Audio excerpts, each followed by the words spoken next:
Hello guys, నేను మీ అనుష. పిల్లల కోసం home made strawberry banana ice cream అయితే తయారు చేసేద్దామా. బయట తినే ఐస్ క్రీముల కన్నా ఈ ఐస్ క్రీమ్ చాలా అంటే చాలా బెస్ట్ అండ్ హెల్తీ కూడా. సో ఎలా చేసేయాలో చూసేద్దామా. Welcome to Anu foods. నేను మీ అనుష. నా ఛానల్ని ఫస్ట్ టైం చూసినట్టయితే ప్లీజ్ సబ్స్క్రైబ్. ముందుగా స్ట్రాబెర్రీస్ని తీసుకొని ఉప్పు నీటిలో నీట్గా కడిగేసుకొని ఇంకేముంది మీద పొట్టు తీసి చిన్న చిన్న ముక్కలుగా కట్ చేసి ఒక మిక్సీ జార్లో వేసేసుకోండి.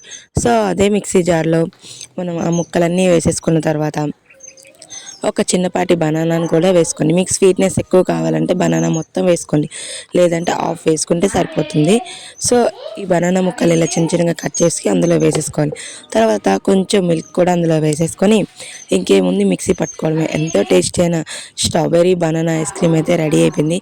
సో ఫ్రిడ్జ్లో పెట్టుకొని తింటే చల్ల చల్లగా భలే ఉంటుంది. లేదు అంటే ఇలా డైరెక్ట్గా పెట్టినా కూడా పర్లేదు. స్వీట్నెస్ సరిపోదంటే కొంచెం బనానా లేదా కొంచెం హనీ కూడా యాడ్ చేసుకోవచ్చు. మీకు కావాలంటే షుగర్ కూడా యాడ్ చేసుకోవచ్చు. చాలా అంటే చాలా బాగుంటుంది. పిల్లలకైతే ఇలానే పెట్టాలి, ఎందుకంటే ఎక్కువ స్వీట్నెస్ అవసరం లేదు కాబట్టి ఐస్ క్రీమ్ అయితే భలే ఉంటుంది.